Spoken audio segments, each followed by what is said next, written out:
Labą dieną. Šiandieną norime Jums pristatyti dalyką dėstomą Holistinio ugdymo institute – energinės sveikatos priežiūra ir kvantinės metodikos teorija ir praktika. Pirmiausiai leiskite pristatyti dalyko dėstytojus ir šiandienos diskusijos dalyvius. Tai Lietuvos sveikatos mokslo universiteto profesorius, habilituotas daktaras Alfonsas Vainoras, lektorė Kristina Plisienė, kuri yra klinikų Health Optimizing įkūrėja ir vadovė. Ir lektorė Ieva Danielė, kuri yra mineralų terapeutė ir metafizinės studijos Gyva erdvė įkūrėja. Na ir mūsų diskusija šiandieną trūksta, bet kurse taip pat dalyvaus gydytoja ir mokslininkė iš Ukrainos, Poltavos universiteto Gana Nivoid. Ir diskusiją moderuosiu aš, docentė Kristina Poderienė, kuri atstovauja Lietuvos sporto universitetą, dirbu tenai.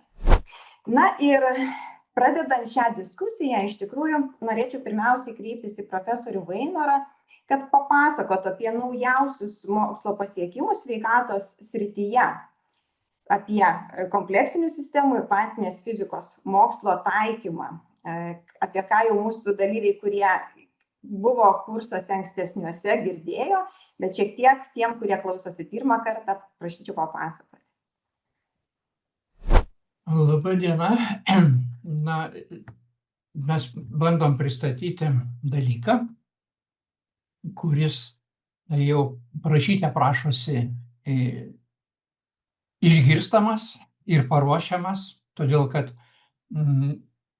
tos informacijos apie tai, ką mes šičia ketinam dėstyti, yra nedaug arba jinai yra specifinė ir plačiam klausytojui nelabai pasiekiama. Nors pagrindinės tezės, štai šitų disciplinų, kurias mes bandysim čia jums atskleisti, jų veikimo principus ir taikymus, principai buvo suformuluoti netgi 100 metų atgal. Bet tik tai paskutiniais turbūt kokiais 5-10 metų tiesiog stebėjom labai spartų būtent kvantinės fizikos šuolį į viršų. Vien 22-23 metais buvo skirtos po 3 Nobelio premijas kvantinės fizikos specialistam. Čia toks retas atvejis, kada tik tai vienos srities specialistams buvo skiriamos visos šitos premijos. Tai rodo, kad yra didžiulis proveržis šitam mokslui. Ir jis kažkaip tai atsiliepia vienaip ar kitaip mūsų gyvenime. Mes atrodo nejaučiam, važiuojam savo įprastiniais keliais, rytdiena panašiai šiandien panašiai vakar dieną. Deja, bazėj bręsta didžiuliai pokyčiai sąlygojame šitų mokslo taikymų. Na, mes žinom, kad kada mūsų sveikatėlė sustreikuoja, tai einam pas gydytoją ir dažniausiai tenkinamės farmacinės medicinos paslaugomis. Ne? Šitų mokslų pasiekimo šviesoje, ar tai vienintelis kelias, kyla klausimas? Turbūt tikrai ne. Kokios galimybės? Mes žinom, kad kiekvienas atomas, kiekviena baltyminė molekulė, DNR, tarp savęs bendrauja visos šitos struktūros mūsų kiekvienoje ląstelėje per elektromagnetinius laukus, per energetinius laukus.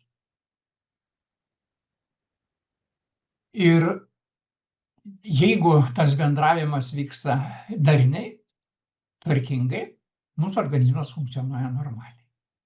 Jeigu kažkurioje tai vietoje kažkas įsiderina, ar energetiniam lygmenį, ar kvantiniam lygmenį, na, mes bandom pataisyti materialiam lygmenį farmaciniam priemonėm.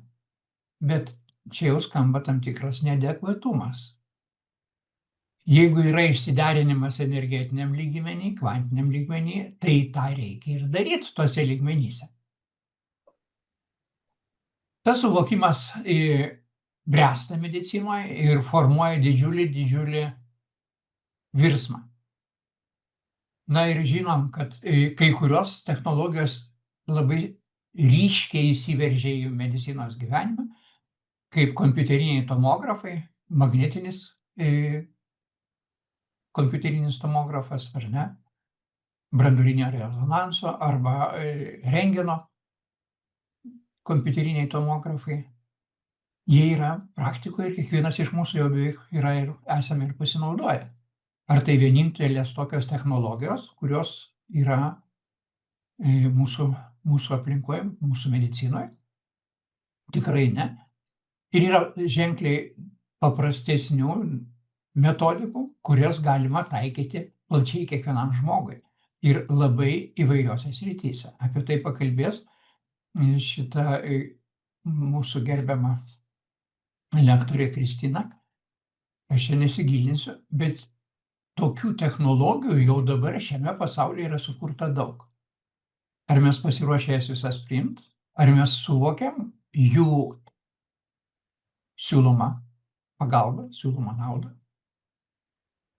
Va šita programa turėtų į tos klausimus ir atsakyti, kad praplėsti mūsų klausytojų supratimo lygį, požiūrio ratą, kad galėtumėm nemistifikuodami priimti tas naujas technologijas ir matyti jų tikslę vietą.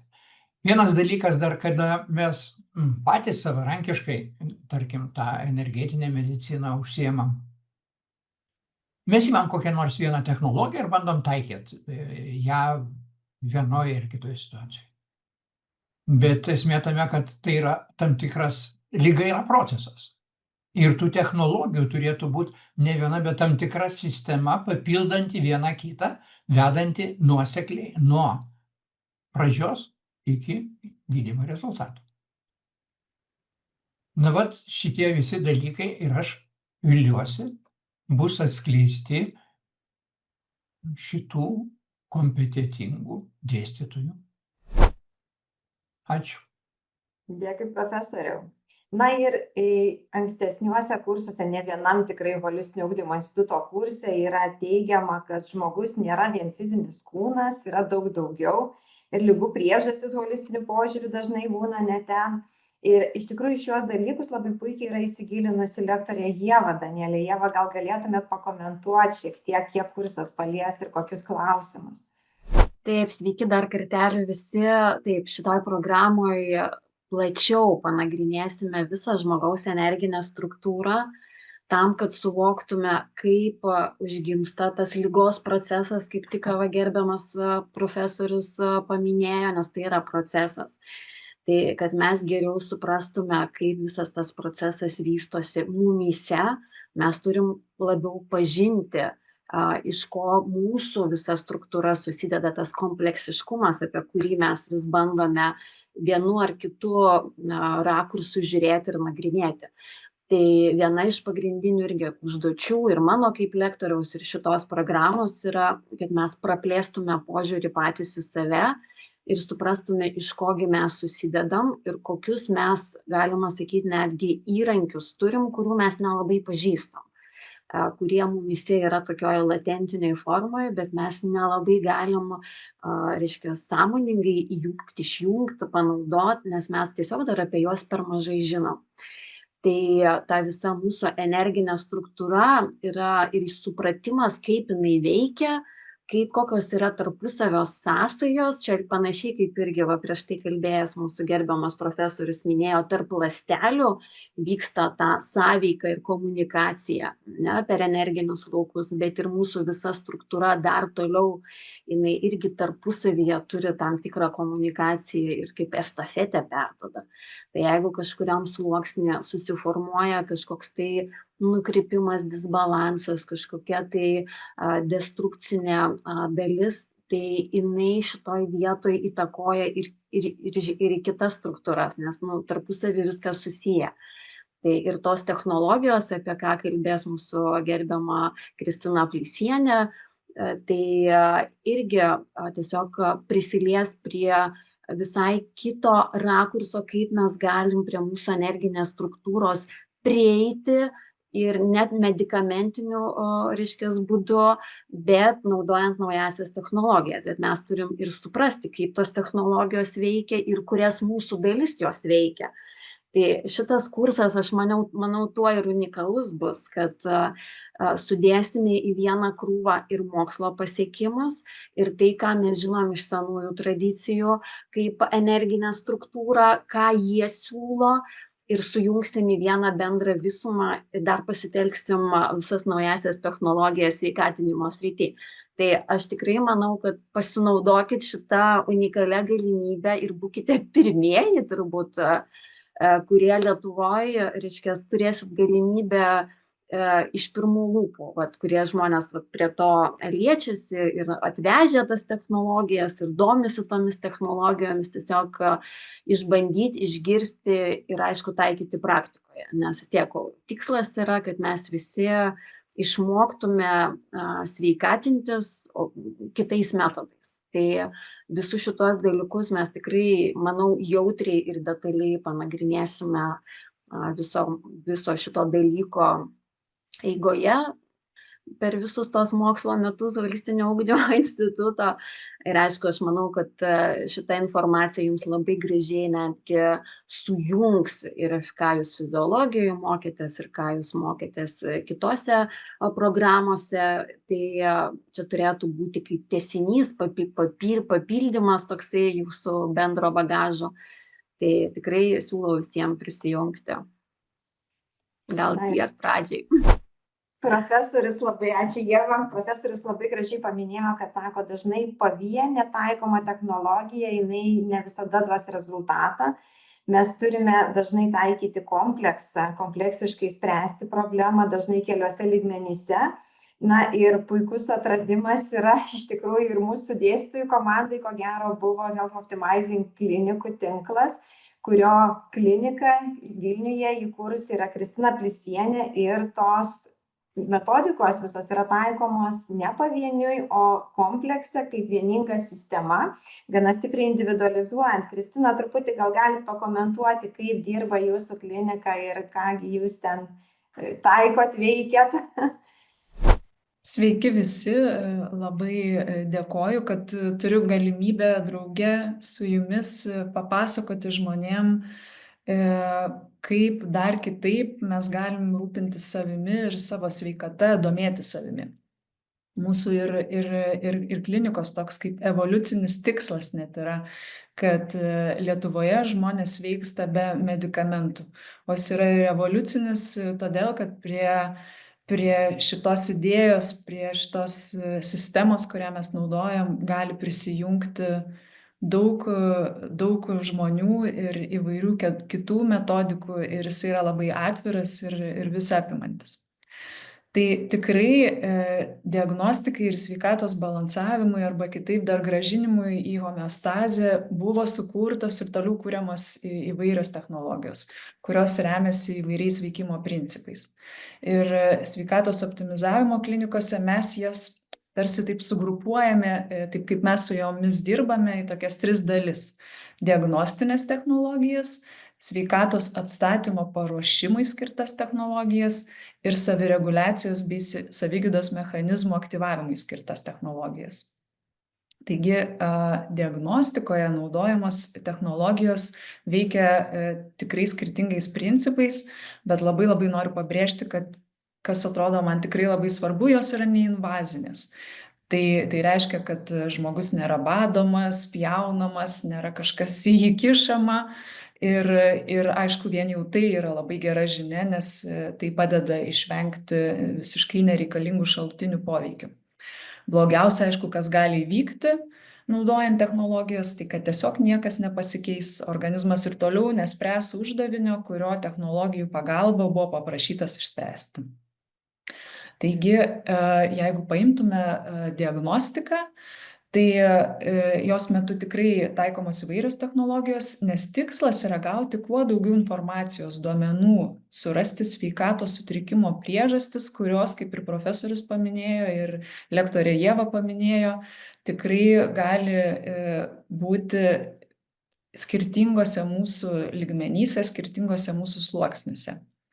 Taigi technologijos gali būti tam ir naudojamos ir jos tikrai jau geba surinkti informaciją iš įvairių tų sluoksnių. Tai aš vis tiek noriu paminėti ir keletą pavyzdžių ir kokiais principais jos veikia. Tai jeigu imame diagnostiką, tai tarkim, gali būti informacija surenkama iš tarpląstelinio skysčio, kuriame gyvena, kaip mes visi žinom, mūsų ląstelės, visi mūsų organai. Ir šios technologijos, šis principas gali padėti aptikti vykstančius uždegiminius procesus, kritusius ląstelių voltažus, kaip fizikos atstovai pasakytų. Taigi padeda pamatyti, kokia yra ląstelių sveikata, koks deguonies lygis, kaip jį geba pasisavinti vandenį ir suteikia daugybę kitos informacijos. Parodo, kaip funkcionuoja pagrindinės organų sistemos, kur yra disbalansas fiziologiniam lygmenį. Gali būti naudojama kaip pavyzdys rezonanso principų veikianti technologija, kuri organizmo skanavimo metu nuskaito atskirų organų skleidžiamus dažnius ir lygina juos su sveikais audiniais organais. Taip pat gali būti aptinkami įvairūs mikroorganizmai, virusai, parazitai, lygiai taip pat visiškai neinvaziniu būdu. Tarkim, diagnostikoje psichosomatiniam emociniam lygmeniu vertinti taip pat yra kūriamos ir yra sukurtos ir puikiai veikiančios dirbtinio intelekto principų veikiančios technologijos, kurios gauna informaciją vertindamos mūsų balso vibracijos ir smegenų bangų skleidžiamus dažnius. Jos puikiai geba sieti jos gali susieti gyvenime įvykusias psichologinės, emocinės traumas su fiziologiniu lygiu. Gali parodyti žmogaus streso, nerimo lygį, smegenų pusrutulių veiklą. Taip pat diagnostikoje tikrai plačiai gali būti ir yra naudojamos technologijos, kurios registruojant žmogaus paviršiaus spinduliavimą aptinka lateralinę asimetriją.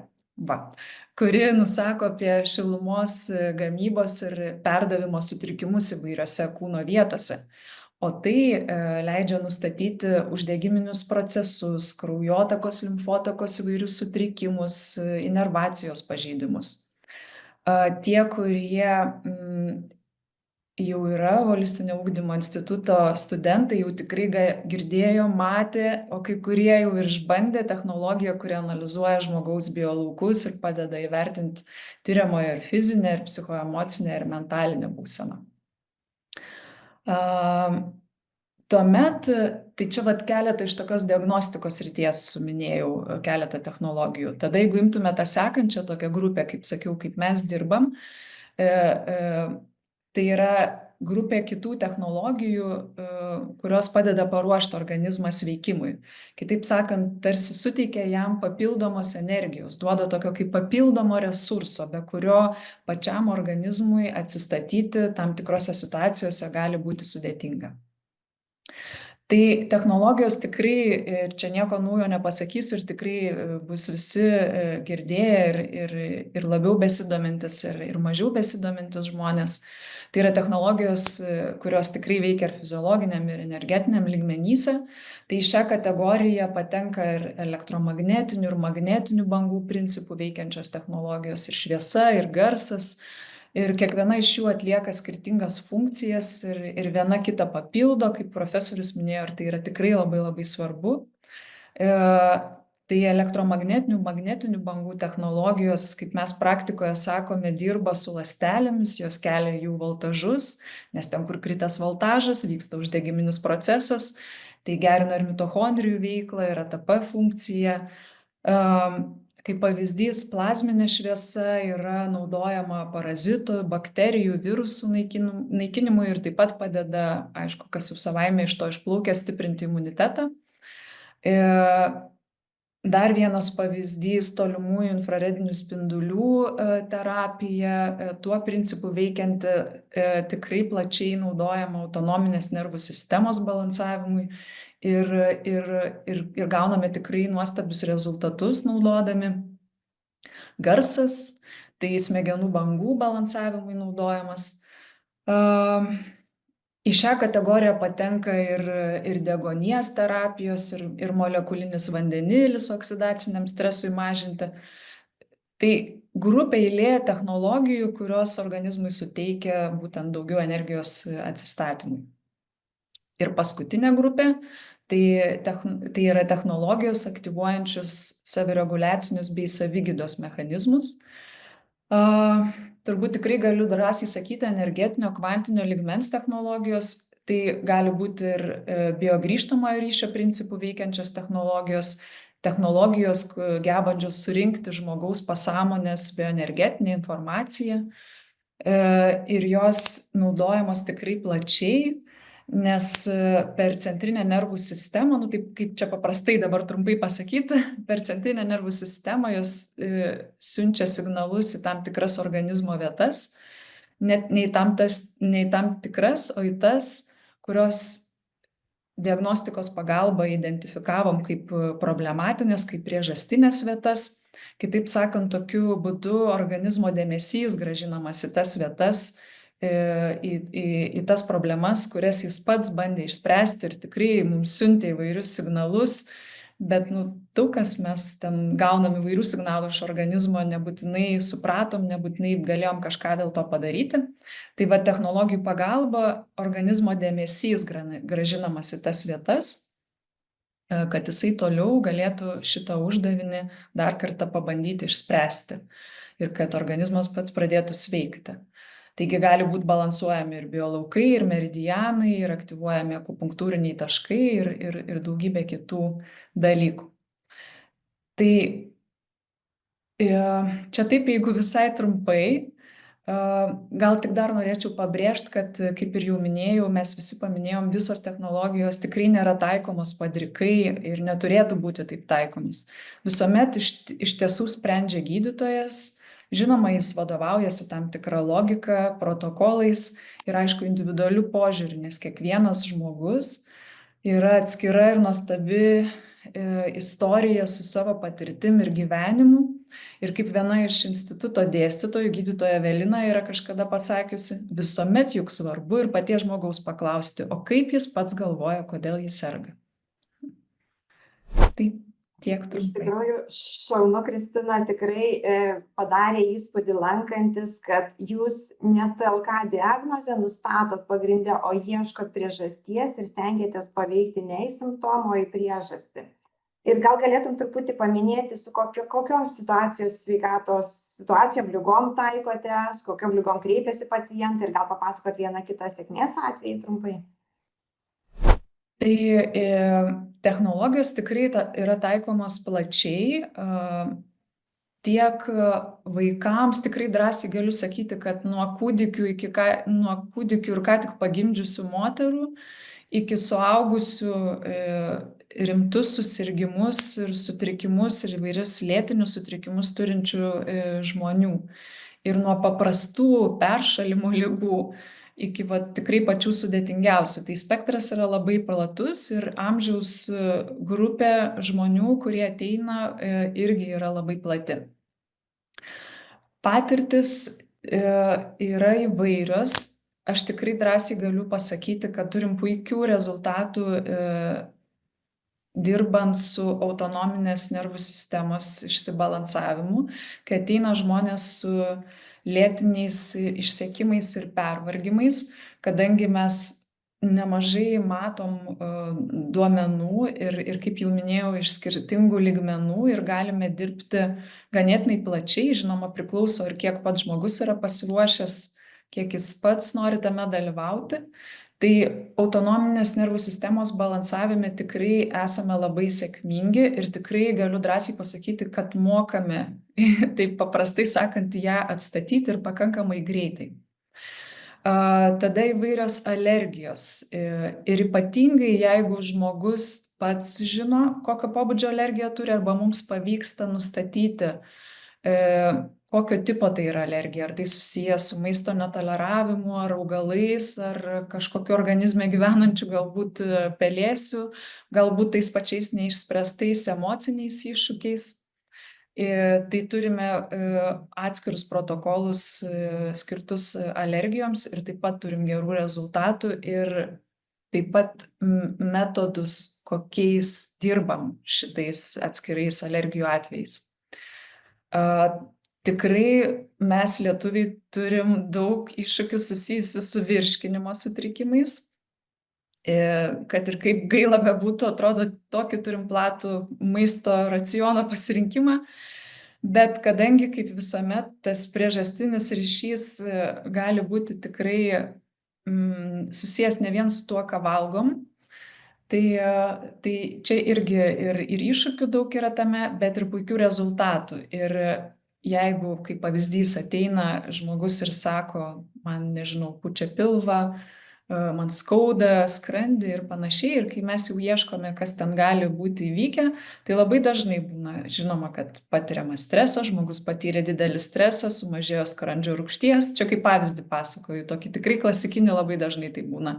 Tuomet prabudo piktoji bakterija Helicobacter ir tuomet atsirado žmogui gastritas, jau jam skauda ir visa virškinimo sistema išsibalansavo. Tai mes technologijų dėka galime ir aptikti bakteriją ir padėti su ja susidoroti ir virškinimo sistemą subalansuoti ir be jokių žinoma medikamentų. Ir tai vyksta pakankamai greitai. Tikrai drąsiai galiu sakyti, protokolas yra 2 savaičių. Labai džiaugiamės, kad daugėja mažųjų pacientų pas mus klinikoje. Tėvai tikrai yra susirūpinę dėl to, kad vaikams skiriama labai daug antibiotikų. Tad ateina su klausimais, kaip mažinti dozes arba iš viso jų nebenaudoti. Tai kartais tai būna paprasti dalykai, tiesiog peršalimo ligos, kurios komplikavosi.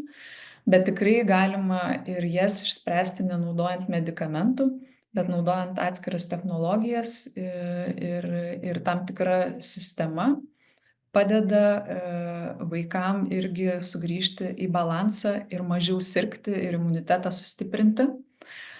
Turim ir tikrai sudėtingų atvejų ir vienas iš atvejų netaip senai įvykęs šį praeitą rudenį, kai į kliniką kreipėsi šeima ir vienam iš vaikų buvo nustatyta rimta onkologinė diagnozė, aptiktas klube auglys ir vienintelis pasiūlytas būdas mūsų sistemoje tai buvo chemoterapija, steroidai ir operacija, o vaikui tik tai 10 metų.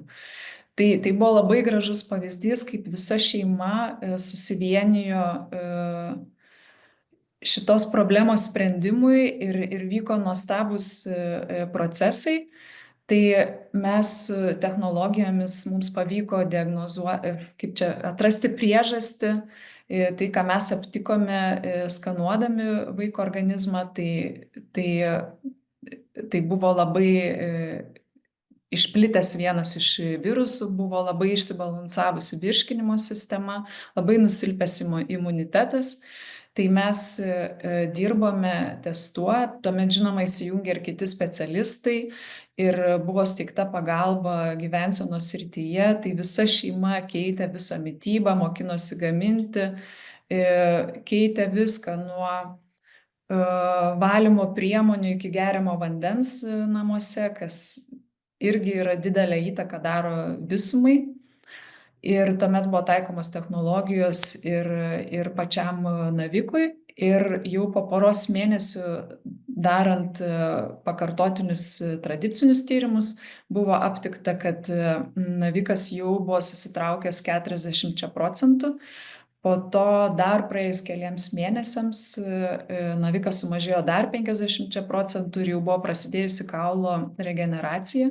Tai praktiškai visas procesas užtruko nepilnus 6 mėnesius ir rezultatai buvo nuostabus ir džiaugiasi visa šeima ir pasikeitė visų gyvenimas ir požiūris ir į sveikatą, ir į aplinką, ir artimą aplinką, ir tolimą aplinką. Taip va. Tai tiek. Girdėti tokius pavyzdžius.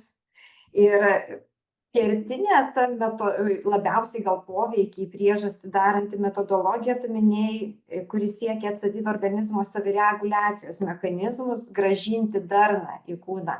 Aš norėčiau profesoriaus paklausti, paprašyti pakomentuoti, kodėlgi ta savireguliacija, ta darna vis dėlto yra tokia svarbi. Matot, mūsų amžius yra tokių chroninių lygų amžius. Ir labai daug tų lygų, kada žmogaus amžiaus vidurkis didėja, tai tos chroninės lygos ateina ir vystosi, atrodo, nepastebimai, po truputėlį, įslenka kaip kokia gyvatėlė pas mus, kuri paskui išauga iki didelio žvėries. Ir vat mes atrodo, atsirado kažkoks tai nemalonus dalykas, prie jo priprantam, lyg tai paskui ignoruojam jį, lyg tai praeina, bet jisai vystosi, vis daugiau mūsų organizmo resursų naudoja ir naudoja juos iki tol, kol kitom sistemom organizmo pradeda trūkti funkcijai reikalingų medžiagų, energetinių medžiagų. Pirmoje eilėje to adenozintrifosfato gaminamo mitochondrijose. Ir mes turim pažeidimą totaliai viso organizmo, kuomet nors ir mažytė kažkokia tai smulkmena, gripas, peršalimas, gali sukelti didelės tragedijas, todėl kad išveda organizmą iš pusiausvyros būsenos. Reiškia, tą adaptacijos potencialą mums išnaudojo tie nežymus chroniški pokyčiai, chroninių lygų besiformavimo ir atimė iš mūsų galimybę lengvai įveikti vieną ar kitą mažmužį. Taigi, ta mūsų darna organizme, kuri gali būti pradinėse stadijose lengvai atstatoma tom technologijom, kurias paminėjo čia gerbiama Kristina Plisienė, gali būti lengvai koreguojama, stiprinant imunitetą ir tuo pačiu mūsų adaptacinį potencialą auginant. Kada jis yra pakankamai didelis, nepažeistas, nesunaikintas šitokių chroninių kirmelyčių, gyvatyčių, mes turim galimybės atsilaikyti ir didesniems, nepalankiems aplinkos poveikiams. Taigi ta darna mūsų organizme yra ypatingai svarbi problema tam, kad gebėtume fiziologiškai, tvarkingai savo organizmą palaikyti ir kad jam sudaryt galimybės funkcionuoti atitinkamai, reaguoti į situacijas įvairias, adekvačiai reaguoti. Taigi ta mūsų adaptacinė ypatybė yra ypatingai svarbi ir ta darna mūsų organizme yra ypatingai svarbi ir ypač apie tą darną ne tik tai tam mūsų organizmo lygmenį, bet ir energetiniam lygmenį ir tam kvantiniam lygmenį labai gražiai įvardina ir nupasakoja ponia Ieva. Tai gal čia turi dar keletą žodžių pridėti prie viso šito. Bet ta darna organizme tai yra, taip sakant, problema numeris 1, kurią ir būtent stengiasi išspręsti ir pasiekti štai šitą kliniką, Health Optimizing. Jinai yra vienintelė Lietuvoje. Ir tos technologijos sujungtos į tokias sistemas mūsų šalyje yra vienintelė. Mūsų įprastinėse medicininėse institucijose tos energetinės sistemos, kvantinės sistemos nėra naudojamos, nes praktiškai medikai nelabai turi daug informacijos apie tos naujus pokyčius, galimybės mūsų sveikatos priežiūroje. Na ir todėl vat, šitas kelias, kurio eina kilnus kelias, sakyčiau, ponia Kristina Plisienė, atveria naujas galimybės. Ar ne taip, ponia Ieva? Taip, profesoriau, iš tikrųjų, aš tai labai džiaugiuosi, kad mes Lietuvoje jau turim tą kliniką ir kad Kristina šitiek savo energijos skiria šitai sričiai auginti. O aš iš savo pusės tai tikrai noriu paantrinti visiems čia dalyvausiems, reiškia, kad nuo mūsų visos energinės struktūros, reiškia, tos darnos priklauso ta mūsų vidinė jėga, atsparumas, adaptyvumas, o tie visi vidiniai resursai. Tai tiesiog pakartosiu dar kartelį, kad mums svarbu ją pažinti, suprasti, kaip jinai veikia, kokius instrumentus mes turime ir kaip technologijos šiuo atveju padeda mums tiek harmonizuoti mūsų tam tikras pažeistas energinės struktūras, to, ko mes dar patys nemokam. Nes aš tikrai norėčiau užakcentuoti, kad mes dar patys nemokam, nes iš principo žmogus, jisai turi iš viso tą potencialą save ir prižiūrėti, ir diagnozuoti, ir tą savigydos mechanizmą aktyvuoti. Bet mes esam procese ir tas procesas galbūt čia bus porą šimtų metų ar kiek. Tai mums dabar technologijos yra, tos naujosios technologijos yra tokia kaip būtinybė ir netgi savotiškai kaip mokytojai, kurie parodo, ką mes turime viduj, per ką mes galėtume save auginti ir kaip mes galėtume evoliucionuoti kaip žmonės, kaip žmogiškos būtybės. Tai čia yra vienas svarbus momentas, o kitas, aš manau, svarbus momentas yra, kad šito dalyko metu, aš manau, kiekvienas pajus ir supras, kiek, aišku, įdės pastangų, kad niekas nuo mūsų atsakomybės tai nenuima, reiškia, kaip vystosi ta liga, kodėl jinai vystosi. Mes vis tiek gyvenam savo kūrybos rezultate ir netgi kiekviena liga, ar kiekviena ten lėtinė, ar kokia liga, jinai yra, kaip ir minėjo gerbiamas profesorius, tai yra procesas. Reiškia, mes iš principo už tą procesą esam atsakingi. Tai ir tas pavyzdys, kur gerbiama Kristina Plisienė pasakojo apie tą vaiką ir kaip visa šeima mobilizavo savo, reiškia, resursus visose lygmenyse, ne, ir kaip viską pakeitė, tai dar kartą tik tai praktiškai parodo, kad mums pirmas dalykas tam sveikimo procese yra prisimti atsakomybę už tą ligą, kad aš ją susikūriau pirmiausiai. Tai kai studijuosim šiek tiek gal giliau mūsų energinės struktūras ir kas į ją įeina, tai aš pabandysiu tikrai jums pagrindinius momentus užakcentuoti, kurioje vietoje pas mus yra kokie, reiškia, įpročiai mąstyti arba įpročiai jausti tam tikrus dalykus, kurie pasiekoje fiziniam plane, mūsų fiziniam kūne, reiškia, turi tokį vienokį ar kitokį pasireiškimą, kuris mūsų nedžiugina. Tai va ta darna, va ta visuma, mums yra labai svarbi ją ir pažinti, ir suprasti tas naujasias technologijas, kaip jos veikia, kokia ta visa koreliacija tarp energinės struktūros, tarp mūsų fizinio kūno, kurį mes labai gerai pažįstam, ir informacijos arba kvantinių laukų, kur ta informacija bazuojasi.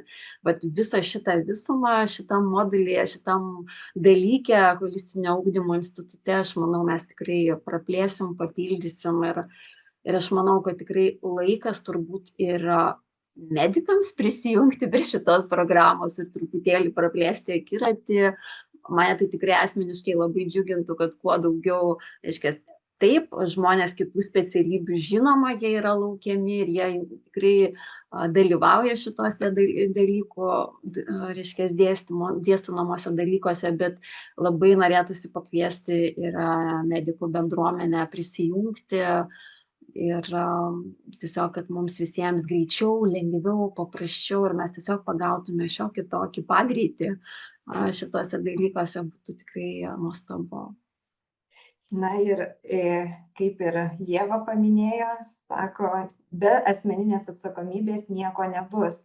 Kristina, kaip jūsų patirtis rodo, kaipgi tie pacientai ar noriai prisiema atsakomybę keisti tuos dalykus, kurie privedė prie ligos? Tai ką, mesgi žmonės visi skirtingi labai esam. Tai tikrai ir įvairių situacijų būna. Kaip ir minėjau, tikrai kartais mobilizuojasi ir visa šeima net keičiasi. Aišku, čia buvo vaikas, tai kaip ir visa šeima todėl ir dalyvavo, bet pats vaikas savo 10-metis pats savarankiškai nedaug ką gali padaryti. Bet taip ateina įvairių žmonių ir tikrai kartais būna sudėtinga, nes požiūris kai kurių žmonių technologijas yra taip pat, kaip kad jie žiūrėtų į vaistus. Jie ateina ir sako, na tai greitai man čia ką nors truputį, kokį lazerį atsukit, čia ką nors greit man padarykit ir aš jau važiuoju dirbti toliau. Tai aišku, kad tokiam žmogui ta pagalba bus laikina, jam laikinai tikrai bet kokiu atveju pagerės, bet jeigu jis pats nesims jokių pokyčių, neįsisąmonins pilnai, kas su juo vyksta, tai visa tai, ką mes subalansuosim, tikrai vienokia ar kitokia forma sugrįš. Tai tikrai motyvacija kiekvieno yra skirtinga. Ir mes suprantam, mes visi juk esam skirtingi ir kai kurių dėmesys labiau orientuotas į išorę, kai kurių labiau orientuotas į vidų. Ir mūsų tuomet darbas yra stengtis tą požiūrį praplėsti žmonių, nes mūsų tikrai ir kaip klinikos viena iš užduočių yra ir edukacija žmonių ir mes tą nuolatos darom, dalyvaudami ir įvairiuose renginiuose ir konferencijose, bet šitas kelias tikrai lėtas, tad aš labai džiaugiuosi, kad atsiranda ši programa ir kad jūs esat visi, kurie prisideda prie žmonių požiūrio praplėtimo. Taigi, pabaigai noriu pakviesti visus dalyvauti kurse išklausyti mūsų dėstomą dalyką energinės sveikatos priežiūra ir kvantinės metodikos teorija ir praktika. Na ir iš tiesų kurso metu jūs ne tik susipažinsite su galimybėmis, kai kūnas jau nesugeba pats savęs išsigydyti, sako, nesveikam daktaras yra reikalingas, kaip technologijos gali padėti paveikti į ne pasekmę, o į priežastį. Ir kadangi sužinosite daugybę kitų žmonių istorijų, kaip sako, protingas mokinasi iš savo klaidų, ar ne, o išmintingas iš svetimo. Tai sužinoję daugybę istorijų, galbūt praplėsit požiūrį, nepasiekia ligos stadijos, ar ne? Tai iš tikrųjų, kas yra, tikrai naudinga ir keičianti gyvenimą patirtis. Tai labai kviečiame visus dalyvauti, ir aš dėkoju dėstytojams už dalyvavimą diskusijoje. Dėkui. Ačiū.